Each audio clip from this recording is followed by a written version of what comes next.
नागपुर के फारिस कादरी ने औरंगाबाद के खासदार इम्तियाज़ जलील को 17 मई को एक कॉल करके कुछ ऐसी बातें की जिसकी वजह से मामला काफ़ी तुल पकड़ने लगा।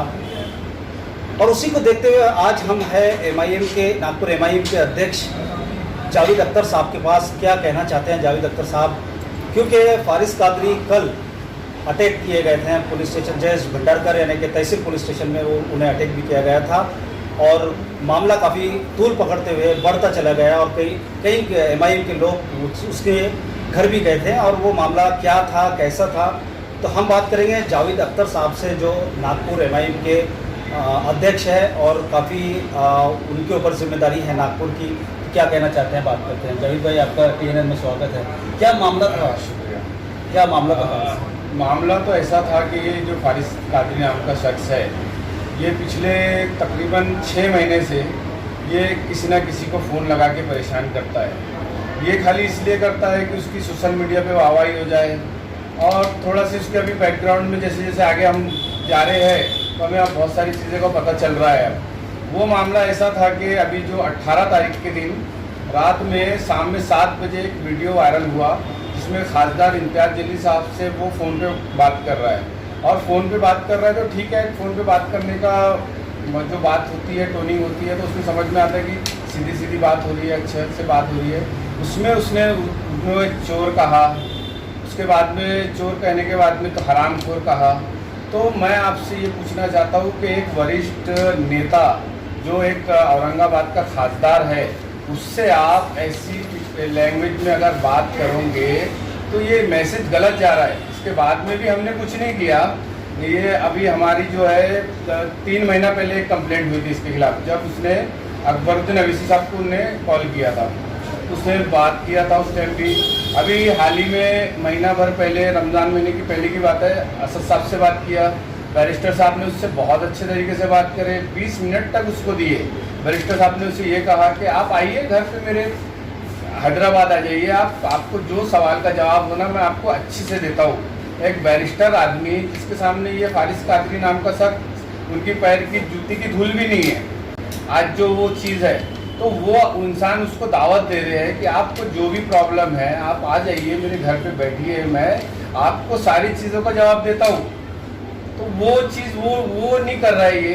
ठीक है, अगर हमने भी हमारे सोच से उसके तक ये बात पहुंचाएगी कि चलो ठीक है, आपको सवाल का जवाब चाहिए, आप हमारे साथ चलिए, आपको नाखून भी नहीं लगाएंगे वहाँ पे हैदराबाद में, आप अपने सेटिस्फाई हो जाना, वहाँ पर बैरिस्टर साहब से बात कर लेना, आपका जो सवाल है सवाल कर। जैसे वो बोलता है फारिस कादरी कि मेरे को सवाल करने का हक संविधान ने दिया है, तो मैं भी उससे ये कहता हूँ कि ठीक है, आपको सवाल करने का हक है, आप सवाल करिए, नो डाउट, पर बेटा अपनी लैंग्वेज तो ज़रा देख ले, तू तेरी लैंग्वेज क्या है, तू सवाल कर, पर सवाल ऐसा मत कर। अगर तू एक खासदार साहब को अगर से तू चोर उचक्का बदमाश कहेगा तो ये तो कोई बर्दाश्त नहीं करेंगे ना। हम क्या है, कोई भी पॉलिटिकल पार्टी इसको बर्दाश्त नहीं करेंगी।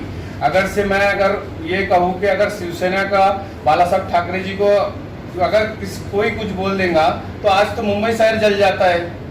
अगर से कांग्रेस पार्टी सोनिया गांधी राहुल गांधी को कोई बोल देता है तो सारे लोग रोड पे आ जाते हैं। जावेद भाई, मैं एक प्रश्न पूछना चाहता हूँ आपसे। क्या आरोप लग रहे हैं एमआईएम पर कि उसके घर पे गए रात में और बहुत धूम मचाया, ये क्या मामला है? वो मामला ये है कि ये सब होने के बाद में हमें पता चला, और हमें भी कैसा पता चला कि वो खुद से सोशल मीडिया पे वायरल करता है सारी चीज़ें। और ऐसे ही जैसे हमें पता चला, ऐसे ही नागपुर शहर में अल्हम्दुलिल्लाह हमारे भी कार्यकर्ता है, 500 कार्यकर्ता है, तो उनको भी वो चीज़ मिली, तो वो फ़ोन आ रहे थे। तो हमने शाहिद भाई, हमारी टीम ने हमने ये तय किया कि हम तहसील थाना जाते हैं, तहसील थाना जाके फिर से हम कंप्लेंट करते हैं। तो हम तहसील थाने में बैठे, अब कुछ लोग थे जो हमारे कार्यकर्ता ही थे, वो उसके घर पे गए। घर पे जाने के बाद में उसको यही बोले कि आपको क्या चीज़ का हिसाब होना, क्या चीज़ का जवाब होना, तो अब हम आए हैं, हमारे से ले लो।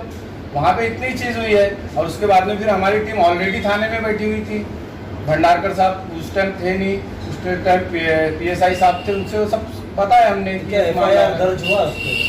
नहीं, FIR तो उसके ऊपर दर्ज नहीं हुआ है, क्योंकि साहब ने ये बोला है कि उसको अच्छे तरीके से उसको समझाया। साहब ने इसके पहले 3 बार उसको समझा चुके हैं। जयेश भंडारकर साहब जो है PI साहब ने उसको 3 बार बुला के समझा चुके हैं एक बार जब हमने दिए थे अकबर साहब को लगाया था उसने फ़ोन, जब भी उसको बुलाए थे। एक बार हमारे जो यूथ अध्यक्ष है वकार अंसारी, उसको उनने 3 बजे रात में फ़ोन किया और उसमें उसकी टोनिंग ऐसी थी, गाली बक रहा था उसके अंदर। तो उसके बाद में जब भी हमने कराए तो जब भी हमारे को मिला उसको उसके ऊपर एक कलम लगी है और वो हमारे को नोटिस दिया। फिर हम भी बोले नज़रअंदाज कर रहे थे कि वो उतना बड़ा नहीं है कि उसको इतना हाईलाइट किया जाए। फारिश कादरी, हाँ, वो बचकाना दिमाग है उसका और उसको कोई इस्तेमाल कर रहा है, वो इस्तेमाल हो रहा है। तो कैसा है कि वो इतना बड़ा नहीं है ना कि उसका इतना इश्यू बना लिया जाए, ये कर लिया जाए। तो हम नागपुर MIM जो है उसको अभी तक नज़रअंदाज कर रही थी, पर जो काम उसने अभी किया है इम्तियाज़ जलील साहब को, आपने भी सुना होगा तो वो उसके अंदर जो है वो जैसी लैंग्वेज में इस्तेमाल किया है, चोर बोला है, ये बोला है, तो वो मैंने सुनने के लायक नहीं है। इसमें कार्यकर्ता में रोष है ना, एकदम से रोष आ गया और वो आए वहाँ पर और आने के बाद में खाली उसको यही बोले कि तेरे को 6,000 करोड़ का 600 करोड़ का अगर तेरे को हिसाब होना तो तू आ जा, हम तेरे को हिसाब देने को तैयार है।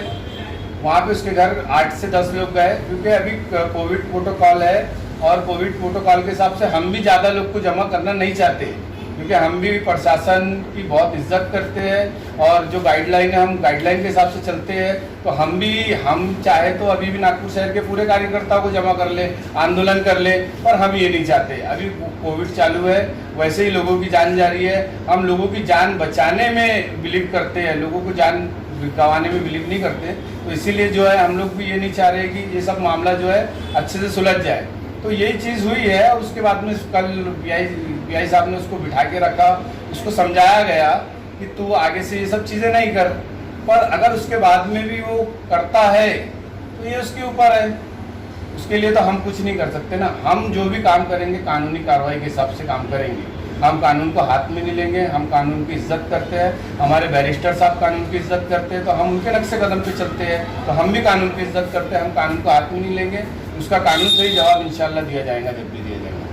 बहुत बहुत शुक्रिया। जावेद अख्तर साहब हमसे बात कर रहे थे। TNN 24 न्यूज़ चैनल के स्क्रीन पे जो देख रहे हैं आप, वो जावेद अख्तर साहब है जो MIM के प्रेसिडेंट हैं नागपुर से। फारिश कादरी की अगर मैं बात करूं तो फारिश कादरी हर वक्त किसी न किसी अधिकारियों को बात करते रहता है, पॉलिटिक्स को भी कॉल करते हैं, उनसे भी वो सवाल जवाब करते हैं, लेकिन कुछ बातें ऐसी हो जाती हैं जो इंसान को चुभ जाती हैं, लग जाती है। यही हुआ है औरंगाबाद के खासदार इम्तियाज़ जलील साहब के साथ में कि उन्होंने कुछ दिन पहले इम्तियाज़ जलील साहब को बात की और उसके बाद जो रोष देखा गया MIM में काफ़ी रोष था और MIM के कुछ कार्यकर्ता रात को उनके घर गए हैं, कुछ बाचाबाची हुई। उसके बाद वो मामला तहसील पुलिस स्टेशन, नागपुर के तहसील पुलिस स्टेशन में पहुंचा और उसके बाद जो हमको अभी आपके सामने जो जावेद अख्तर साहब ने बताया ये मामला सब ऐसा था। तो आगे भी बनी रहिए मेरे साथ और देखते रहिए TNN 24 news. Cameraman Sanjay Tiwari के साथ रिया शेख, नागपुर।